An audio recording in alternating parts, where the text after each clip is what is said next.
Cae la tarde y en un rincón de la ciudad, en un pequeño jardín, alguien cuenta una historia, reflexiona en voz baja o conversa, paseándose bajo los árboles. Es hora de volver a casa, bajar la velocidad y darle tiempo al tiempo. Christian Warnken nos abre la verja de su jardín para que respiremos aire puro y oxigenemos el espíritu. En Pauta, aquí comienza Desde el Jardín. Una presentación de Grupo Educar, construyendo el futuro de la educación técnico-profesional en Chile. Lo esencial de toda exploración será volver al propio jardín y ver las cosas por primera vez, decía el poeta T.S. Eliot. Muy buenas tardes, queridas y queridos radiovidentes que al escucharme me ven caminando por mi jardín. Son las 7:31 y estamos transmitiendo a través de las antenas de Pauta este paseo peripatético, esta conversación que tenemos todas las tardes de lunes a viernes a las 7:30 en Radio Pauta, desde el jardín hasta las 8:15. En este jardín donde se escuchan muchos pájaros, entre ellos el fiel chucao, ya empieza a escucharse la música fiestera del 18 de septiembre, de la fiesta patria. Y es interesante preguntarse cuál es esa música, cuál es la esencia de esa música, cuál es la riqueza de esa música, la variedad de esa música. A veces tenemos una imagen estandarizada o estereotipada de lo que es la cueca. Pero la cueca tiene varias dimensiones, tiene historias, tiene una riqueza que vale la pena rescatar y que muchos han ido rescatando por lo demás en este último tiempo. Particularmente las nuevas generaciones. Es interesante como muchos jóvenes han retomado la tradición de una cueca auténtica, no solo bailándola, sino que cantándola, incluso algunos componiéndola o componiendo décimas. Por ejemplo, hoy día en el jardín nos visita un sociólogo que se dedica a la cueca. No es que un sociólogo que baile cueca, sino un sociólogo que se ha interesado en investigar, en recopilar una parte importante de la tradición de la música popular chilena. Él es Felipe Solís, director y fundador del proyecto independiente Fonoteca Nacional de Chile. Suena muy bien eso, ¿ah?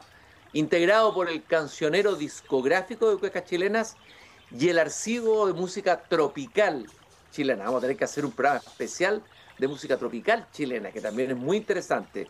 Él se ha interesado y se ha dedicado a la documentación e investigación, como dije, de la música folclórica y popular del siglo XIX en Chile.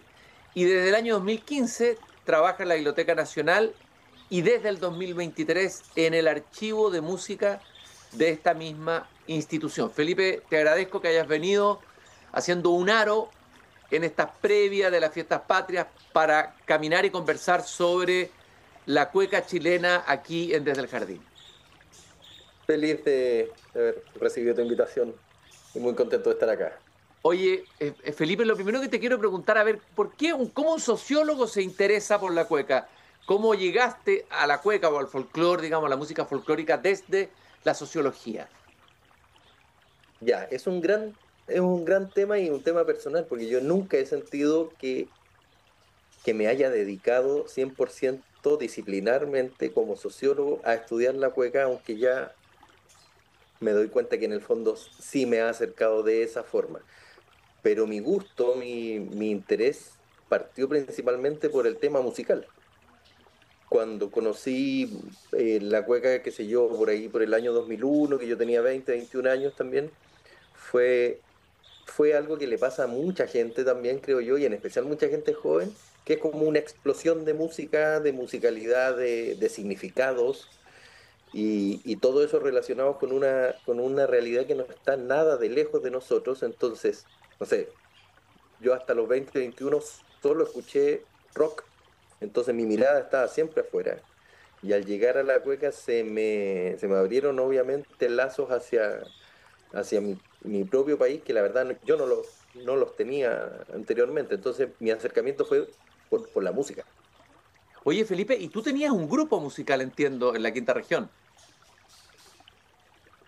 O sea, yo no tenía, me integré a un conjunto que se llamaba la Isla de la Fantasía, o se llama la Isla de la Fantasía. Yo llegué a vivir a Valparaíso el año 2003 los conocí a ellos, ya tenían un primer disco producido por Bernardo Zamora, por Aliro Núñez. Yo los conozco a ellos hasta en ese momento, a principios de los 2000, ellos ya superaban los 70 años, entonces eran músicos que participaron activamente en la bohemia porteña de los 50, de los 60 en adelante, y yo muy busquilla y muy intruso y muy fanatizado por tender un puente así como a otras épocas, me fui acercando a ellos, me fui quedando y terminé produciendo con ellos el último disco finalmente que se hizo, que fue el 2008, que se llama Memoria Porteña, que tuve el gusto de trabajar con todos. En ese momento eran aproximadamente 12 músicos y actualmente ya lamentablemente quedan dos. Oye, y entiendo que hay, bueno, vamos a hablar acá de la cueca brava, la cueca chora, etcétera, pero entiendo que hay una tradición de cueca en Valparaíso o en la quinta región que tiene una cierta especificidad, luego tiene elementos comunes con el resto de las tradiciones de cueca, pero que hay algo específico en ese ambiente. ¿Es así? ¿Y cuál sería esa especificidad porteña, por decirlo así? Sí, siempre se habla de eso. Creo que se habla un poco etéreamente sin entender quizás muy claramente a qué se refiere. A veces ellos mismos se referían a ellos como que eran diferentes. Yo siento que va en una cosa más en particular que tiene que ver con el compás de la cueca, con el ritmo, el pulso, que sí la tocaban ligeramente más pausada. Ellos mismos, por ejemplo, uno de los buenos, grandes guitarristas con los que yo trabajé en la Isla de la Fantasía, que se llamaba Juan Pou, yo siento que él le daba como el cariz propio de su toquillo de guitarra y era muy ralentizado, era menos apurado que de lo que se lo conoce más bien como la cueca santiaguina. Y uno podría tirar hipótesis de muchísimas variedades, pensando en que a él le gustaba mucho el tango, que le gustaba mucho el vals peruano. También se habla a veces de como de condiciones esencialistas, de que quizás la vida en provincia es menos apurada que en Santiago, cosas que yo, claro, yo como sociólogo tiendo a pensar, eso no me cuadra tanto, me cuadra como discurso, pero en la práctica no tanto. Siento que la principal diferencia que se ve más bien en el en vivo y no en los discos es un poquito una cosa más lenta en el tocar, en el pulso y en el canto ligeramente más melodioso. En Santiago se ejecutaba y se ejecuta hasta el día de hoy un canto del tipo gritado, que fue como la nomenclatura que inauguró, que patentó Samuel Claro en base a los conocimientos de Fernando González Marabolí, que era con un volumen muy fuerte, una voz muy nasal, un, un, un grito casi de pregonero de la Vega. Y creo que en Valparaíso se hacía un poco más cantado, más armónico, por decirlo de alguna forma, con más no tan violento, por decirlo de alguna forma. ¿Y si hay algún grupo o cantante que uno pudiera escuchar y que pudiéramos tener la experiencia de eso, de esa cueca porteña, cuál recomendarías tú? Bueno, yo creo que los tres discos que existen de la Isla de la Fantasía son un buen ejemplo. Si uno busca, a ver, el recientemente fallecido Juanín Navarro, un músico que se integró a la Isla de la Fantasía en 2005, hay muchos videos de él, y él sí cantaba muy lentito, se demoraba mucho más. ¿Y por qué te digo que es más en el en vivo donde se puede ver como las características de ellos? Porque hace bastantes años atrás, conversando del mismo tema, de la diferencia entre la cueca en Santiago y en Valparaíso, un musicólogo amigo, Christian Spencer, me comentó que él había analizado con metrónomo los pulsos de los discos de cueca de Valparaíso y los de Santiago, y en verdad era lo mismo. Ujú. Entonces creo que la fijación en un disco genera otras cosas que no se plasman, o que se plasman y que no necesariamente son igual que en el en vivo. Creo que los discos se pueden estar un poquito más apurados, pero era escuchándolos a ellos que se notaba mucho más lenta y más parsimoniosa esa forma de cantar la cueca. Oye, Felipe, hablemos un poco, descríbenos, cuéntanos qué es lo que es esta Fonoteca Nacional de Chile, que suena muy bonito, ¿no es cierto? Que incluye el cancionero de cueca chilena y el archivo de música tropical chilena. ¿Qué trabajo han hecho ustedes ahí? ¿Qué es lo que se puede encontrar en esa fonoteca? ¿Y cuál es el propósito de esa fonoteca? Claro, ese yo lo distingo como un presuntuoso nombre porque suena muy, muy pomposo, pero en el fondo es un proyecto independiente y personal que apareció en línea el año 2011, justamente con un sitio que era el Cancionero Discográfico de Cuecas Chilenas, que fue mi proyecto de esa década, por decirlo de una forma, y que tenía que ver con mi interés en conocer y levantar fuentes para el estudio de la cueca chilena, que tenía que ver justamente con los discos, con la producción discográfica de cuecas de la que estaba desperdigada en muchísimos lados, en algunos archivos, algunas cosas en bibliotecas, en algunos fondos específicos, pero muy poco institucionalizado, sino más bien en ferias persas, en casas de coleccionistas. Yo mismo, desde bien chico, soy coleccionista de discos, posteriormente de cuecas, entonces había que reunir y sistematizar toda esa importante producción discográfica que hubo en la década de los 60, 70, y cuando apareció en el año 2011, eh, recuerdo que trabajé hasta ese momento 69 discos long play con la transcripción de los textos de las cuecas y los audios que se podían escuchar, y eran cerca de 1100 audios hasta ese momento. Fue creciendo progresivamente y lamentablemente en noviembre, diciembre del año pasado, después de casi 14, 13 años en línea, los sitios por razones técnicas del servidor desaparecieron, entonces quedaron disponibles solo a través del proyecto Web Archive, del archivo de la web, entonces ahí se pueden navegar parte de sus contenidos. Tú hablaste ahí de la década del 60, 70, esa parece que fue una época de oro, ¿no es cierto?, de producción discográfica, de música popular. Bueno, estaban pasando muchas cosas en el mundo, ¿no es cierto?, la nueva canción chilena, en fin, el rock que llegaba desde afuera, y en ese contexto, digamos, ¿por qué es un momento de oro para la cueca o para este tipo de música que tú has estudiado, Felipe? Mira, yo creo que, porque en esa época, en los años 60, eh, ocurrieron varias cosas. Los cantores que se volvieron como icónicos para nuestra generación, que eran cantores que nacieron en la primera o segunda década del siglo XX. Estoy hablando, por ejemplo, de Mario Catalán, de Segundo Zamora, de Hernán Núñez, de Roberto Parra. Ellos, ya siendo adultos, comenzaron a grabar en los años 60, y todas sus producciones discográficas, que no fueron muchas, ni tampoco fueron demasiado sostenidas en el tiempo, fueron especialmente entre el 65 y el 73 más o menos, donde se produjo toda esa aparición de ese tipo de cantores, es porque la industria discográfica se interesó en incluir a este otro, comillas, tipo de cueca, que era como la manifestada y la llamada y bautizada cueca urbana desde la misma industria discográfica.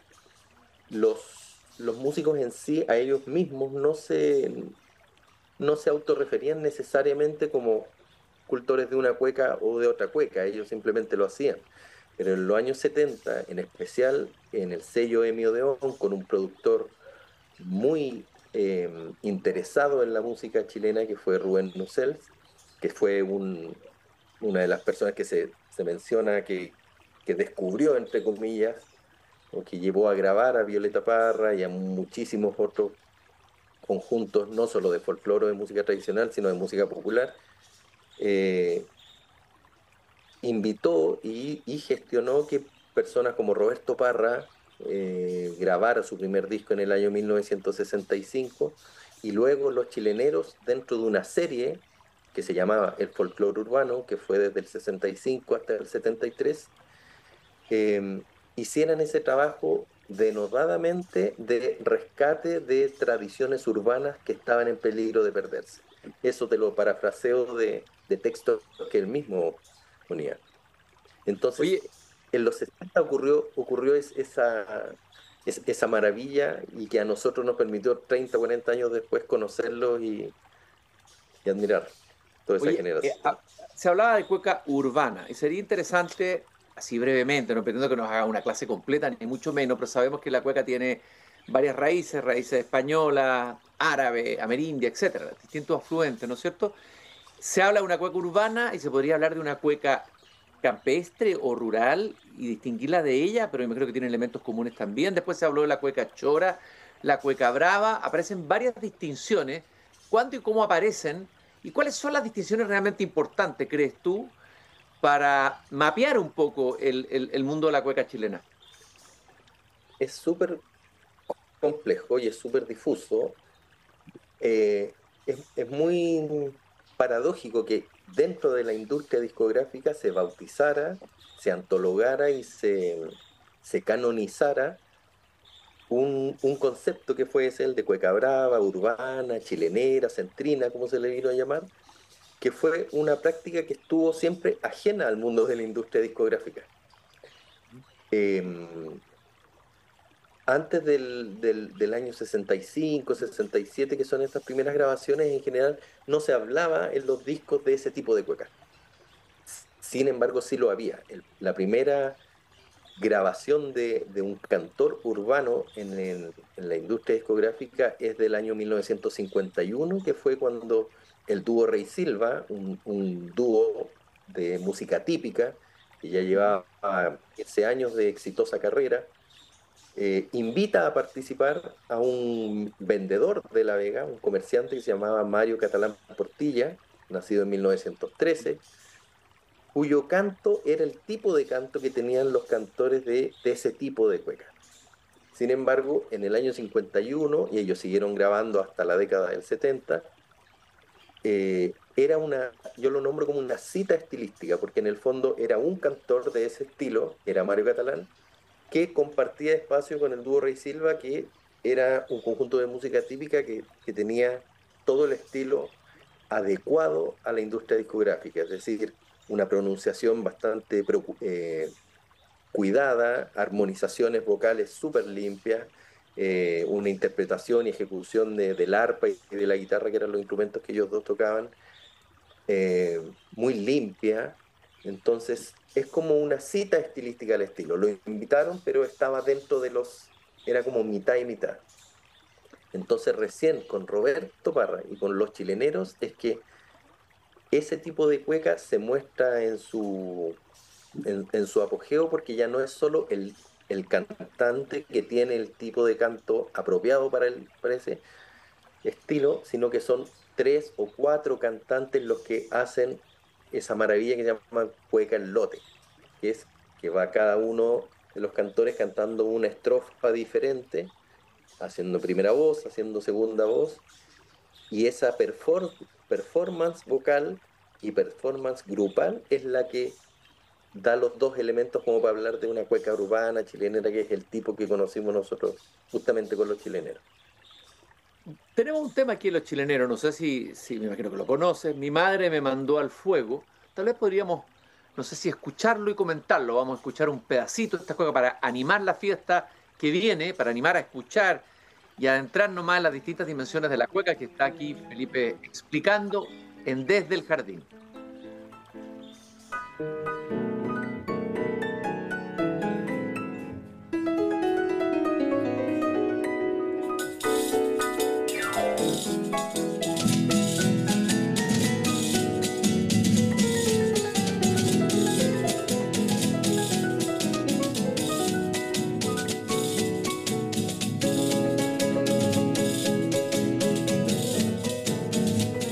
A ver, comentemos un poco esta cueca y háblanos un poco del grupo Los Chileneros. Y luego te voy a hacer otras preguntas más específicas del origen, etcétera.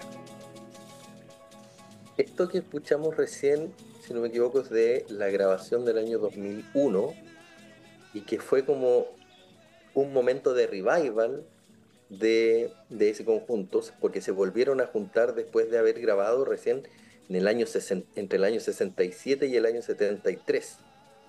Entonces, estas personas producidas por el músico Mario Rojas también participaba Daniel Muñoz en la producción de ese disco, se dieron cuenta de lo mismo, de que eran músicos que llevaban activamente décadas, pero que no participaban tanto de la industria discográfica, habían tenido pequeños trabajos muy puntuales durante la década del 80, del 90, pero era un tipo de canto que había que registrar nuevamente. Y ellos en el año 67 son tres, cuatro cantores: Hernán Núñez, que este año cumplimos 20 años desde su fallecimiento; Luis Bauch Araneda, que falleció en el año 2014; Raúl Lizama, el Perico, que falleció en el año 2001, si no me equivoco, sí, 2001, y otro cantor que se llama Eduardo Mesías. También hubo otro cantor que grabó en el segundo disco del 68, que se llamaba Carlos Navarro, el Pollito, que sería como el quinto chilenero, si se pudiese hablar de esa forma. Y, y ellos son como el máximo momento en que uno a través de un disco puede escuchar la cueca urbana, y la cueca, porque está cantada en lote, como te decía, que es no solo la forma de cantarla, sino la forma de entonarla vocalmente, me refiero, sino que a la forma de performarla en grupo, entre tres, cuatro personas que van cantando en una rueda. Y también en los textos de sus cuecas hacen referencias mucho más específicas a la vida que llevaban ellos, que estaba muy ligada a los ambientes comerciales del Santiago de mediados del siglo XX, situado en varios puntos que son como hitos para el recorrido que hacen ellos, que es La Vega, que es el Matadero, que es Estación Central, y siempre tirando un puente al puerto de Valparaíso. Oye, a ver, ¿y esta cueca urbana, cuál es el diálogo que tiene con la cueca? ¿La llamaríamos rural? ¿La llamaríamos cueca de los campos? ¿Cómo se llama esa otra cueca? También se habla de la cueca mediatizada, me ha llamado la atención la cueca mediática, la cueca que era tal vez la cueca más estandarizada, más oficial, entre comillas. A ver si nos puedes explicar un poco eso, Felipe. Creo que no conversaba mayormente con la cueca campesina, en tanto la cueca campesina se canta principalmente entre una o dos voces nomás. Las cantoras femeninas de rodeo en general, son una o dos cantantes. A veces también en la cueca campesina es una voz sola cantando. Sin embargo, aquí se produce esa pequeña diferencia, que es que el canto en lote requiere idealmente de cuatro cantores para que canten cada una de las cuatro estrofas. Sin embargo, que los chileneros eran en algunos momentos tres, en otros momentos fueron dos cuando grabaron en otros discos. Y el canon textual de la cueca urbana ya está más ligado a la experiencia de la vida en ciudad. Entonces, Hernán Nano Núñez, que es el principal compositor de cuecas de los chileneros, eh, él relevaba mucho tanto su barrio natal, que es el sector de Estación Central, como la vida que él recordaba y que traspasaba como su autobiografía vital a través de esos textos. Él era un observador muy agudo y tenía no es que tuviese contacto que se acercara al mundo popular, sino que él nació en un mundo completamente eh, de pobreza, de sectores bastante humildes, y él releva esa imagen y ese arquetipo. Y principalmente la diferencia con la cueca campesina es que a través de sus textos se cambia el arquetipo desde el guaso Al roto, ¿no? o del campesino a otra imagen, que es la del roto urbano, que Claro. no es el roto de los caminos ni el roto que va transitando por el país buscando diferentes trabajos, si no es el roto urbano. No es el personaje verdejo, ese que uno ve dibujado en la caricatura, ¿no es cierto? Eh, eh, o podría serlo. Allá hay una gran diferencia, por ejemplo, entre Hernán Núñez y Roberto Parra.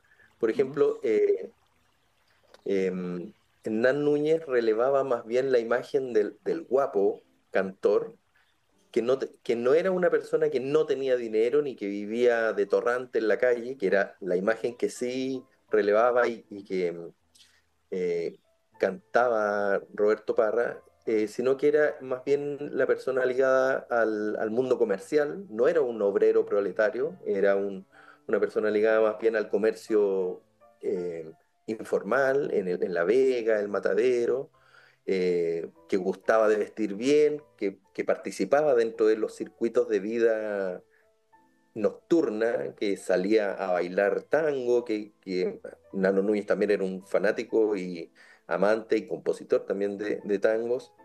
Entonces, esa era la vida de burdel que él eh, eh, traspasaba a través de sus cuartetas, también de sus cuecas, mientras que Roberto Parra sí estaba más interesado por su experiencia de vida, relevar más la vida del atorrante, literalmente, de la persona que vivía en el río Mapocho, que no tenía ni siquiera participación como mucho en la vida social de los bajos fondos, sino que estaba casi en el último escalón. Y Roberto Parra también, eh, por hablar del estilo de canto, él cantaba solo, era solista. Y esa era otra cosa que también le criticaba, entre comillas, Hernán Núñez, que decía que, bueno, a Roberto Parra cantaba siempre con pocas melodías, con melodías en tonalidades mayores, eh, y solo, como solista. Entonces, son estilos completamente diferentes, no, ni uno es superior a otro, pero había una diferencia notoria entre ambos. Estamos caminando esta tarde en el jardín, son las 7:57, con Felipe Solís, sociólogo, director y fundador del proyecto Fonoteca Nacional de Chile, que incluye un cancionero discográfico de coca chilena, y también trabaja en la Biblioteca Nacional en un espacio dedicado al resguardo, al cuidado de la música chilena. ¿Te parece, Felipe, que vayamos a la pausa? Vamos a regresar y vamos a seguir profundizando en este interesantísimo tema. Con algún tema de los chileneros, ya que estábamos hablando del atorrante, estábamos hablando de la figura del roto, tal vez el músico errante podría ser un tema. No sé qué te parece ese. Perfecto. Vamos a escuchar el músico errante, vamos a irnos a pausa con esa cueca de los chileneros y regresamos en unos minutos aquí en Desde el Jardín.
En un momento volvemos con más conversación en Desde el Jardín, en Radio Pauta 100.5.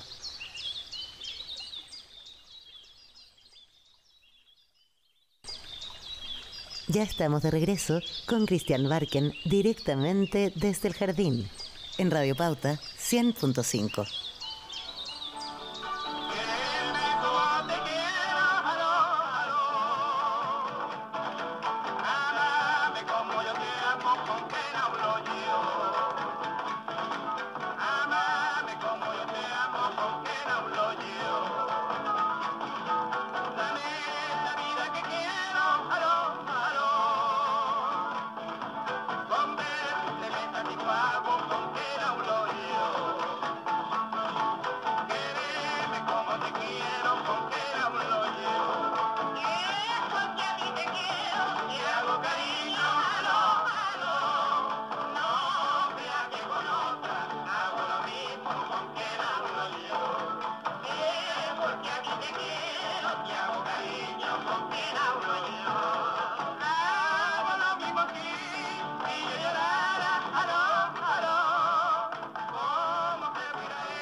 Bueno, esto que estábamos escuchando, queridos y queridas radiovidentes, estamos aquí en Desde el Jardín, son exactamente las 8:04, es un tema que nos propone Felipe Solís. Él es director y fundador del proyecto Fonoteca Nacional, pero además trabaja en la Biblioteca Nacional, en el Archivos de Música, eh, y nos trajo este tema para comentarlo. Estamos hablando de la cueca, la tradición de la cueca chora, la cueca brava, la cueca urbana. Háblame de este tema, háblanos de este tema, Felipe, por qué te parece interesante escucharlo y qué nos entrega, nos da a conocer del mundo de la cueca del que estábamos hablando. Como conversamos al principio, esta es la primera grabación, es del año 1951, del sello RCA Víctor. Fue grabado en un disco de Vitrola, esos años. Por eso suena también ligeramente más agudo el tono de la voz de los cantantes, porque hay cierta distorsión en la velocidad de reproducción, que era a 78 revoluciones por minuto en ese momento. A principios de los años 50 es cuando se comienza a producir el traspaso de la tecnología del disco de Vitrola, que eran los antiguos discos de acetato, que se quebraban, que tenían poca capacidad de grabación, o sea, tenía como 3 minutos por lado, y comienza a aparecer la tecnología del microsurco, que es la que después conocemos como los discos de vinilo, en el año 1951, y de hecho hasta principios de los años 60 los discos de Vitrola todavía se comercializaban en Chile, y esta grabación que escuchamos es la primerísima grabación del dúo Rey Silva junto a un cantor. El dúo Rey Silva ya existía desde el año 1935, pero el 51 invitan a Mario Emilio Catalán Portilla, un comerciante de La Vega Central, cantor de cuecas, a grabar con ellos, y estuvieron más de 20 años grabando solamente cuecas, en este caso con Catalán, y yo la menciono como una cita estilística al estilo del cantor de cueca urbana, de cueca brava, de cueca centrina y de todos los nombres que se le da a este estilo de cueca dentro del mundo del disco. Entonces, esta es la primerísima visibilización de un cantor del que conocemos hasta el momento, porque no hay un registro en ningún lado todavía de todo lo que se ha grabado en Chile. Entonces, esto es lo que se conoce hasta el momento, esto es lo que investigadores como Juan Pablo González, Claudio Roller investigaron también en sus libros. Puede aparecer quizás algo anterior, sería maravilloso conocerlo, pero esto es lo que está canonizado hasta el momento como la primera grabación de un cantor de cueca urbana. O sea, es una grabación histórica la que acabamos de escuchar dentro de la historia de la difusión de la cueca chilena, de la cueca Así urbana. Las letras, ¿qué nos traen las letras de estas cuecas urbanas? ¿Cuál es el mundo poético, por decirlo así, de la cueca urbana, Felipe? Mario Catalán, al igual que Hernán Núñez, del que hemos hablado harto, al igual que Roberto Parra, aparte de cantar, componían las letras de sus cuecas, y en ellos se ve reflejado, yo creo que homólogamente al, a los temas que, por ejemplo, pueden tener los cantantes de tango, los de vals peruano, que eran como la música popular de principios y de mediados del siglo XX. Está centrado específicamente en la vida de ciudad. Eso es un gran cambio de paradigma de la cueca urbana en relación a lo que hemos conversado de la cueca campesino, la cueca guasa, que simbólicamente se ubica o trata de mirar hacia el campo chileno, aunque toda la industria discográfica se realizó, como imaginarás, todo en Santiago. Entonces, había una mirada simbólica a otros lugares, que era la vida de campo, pero con la cueca urbana lo que se empieza a visibilizar más es que había un estilo de canto popular que estaba enraizado en la ciudad y que no miraba al campo, que, por ejemplo, Hernán Núñez, a diferencia de Roberto Parra, nació en Santiago y vivió toda su vida en el barrio de Estación Central. Roberto Parra, de la familia de los Parra, todos nacieron en San Fabián de Alico, ya relativamente adultos o jóvenes, se vinieron a Santiago, son como de toda la camada de los que vivieron la migración campo-ciudad, pero su música está centrada en toda la vida urbana. ¿En qué notamos también eso otro? En que la elección la instrumentación que acompaña todo eso son todos instrumentos que